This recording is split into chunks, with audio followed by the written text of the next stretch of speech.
महाराष्ट्र के मुख्यमंत्री देवेंद्र फडणवीस ने गुरुवार को कहा कि अगर हिंदू, बौद्ध और सिख धर्म के अलावा किसी अन्य धर्म से जुड़े व्यक्ति ने धोखाधड़ी से अनुसूचित जाति का प्रमाण पत्र हासिल किया है तो उसे रद्द कर दिया जाएगा।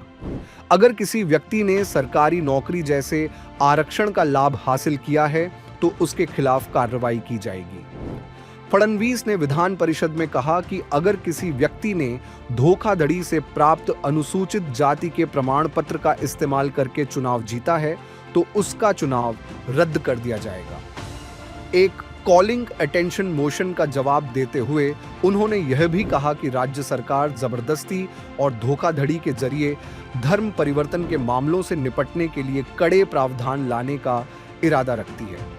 भाजपा के अमित गोरखे ने दावा किया था कि धार्मिक स्वतंत्रता का दुरुपयोग क्रिप्टो ईसाई द्वारा किया जा रहा है और कुछ लोग दूसरे धर्मों को मानते हुए भी अनुसूचित जाति श्रेणी के तहत आरक्षण का लाभ उठाते हैं। क्रिप्टो ईसाई शब्द का स्पष्ट संदर्भ उन लोगों से था जो कागज पर किसी दूसरे धर्म से जुड़े होने के बावजूद ईसाई धर्म का पालन करते हैं।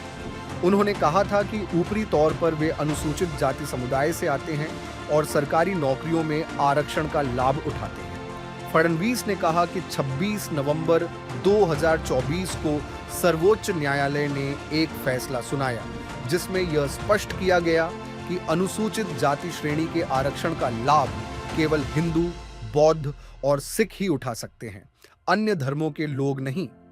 अगर हिंदू, बौद्ध और सिख धर्म के अलावा किसी अन्य धर्म के व्यक्ति ने अनुसूचित जाति का प्रमाण पत्र या आरक्षण लिया है तो उनके वैधता प्रमाण पत्र और जाति प्रमाण पत्र उचित प्रक्रिया के साथ रद्द कर दिए जाएंगे।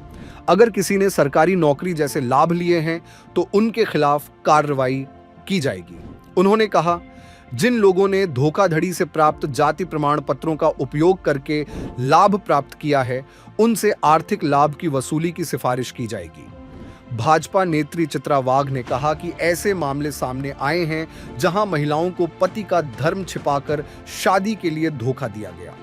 उन्होंने सांगली के एक मामले का हवाला दिया जहां एक महिला ने एक ऐसे परिवार में शादी की जो गुप्त रूप से ईसाई धर्म को मानता था।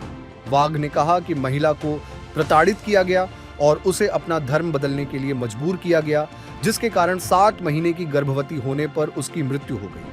मुख्यमंत्री ने कहा कि एक व्यक्ति किसी भी धर्म का पालन कर सकता है और अपनी मर्जी से किसी अन्य व्यक्ति में धर्म शामिल हो सकता है, लेकिन कानून धर्म परिवर्तन के लिए बल प्रयोग, धोखाधड़ी या प्रलोभन की अनुमति नहीं देता है।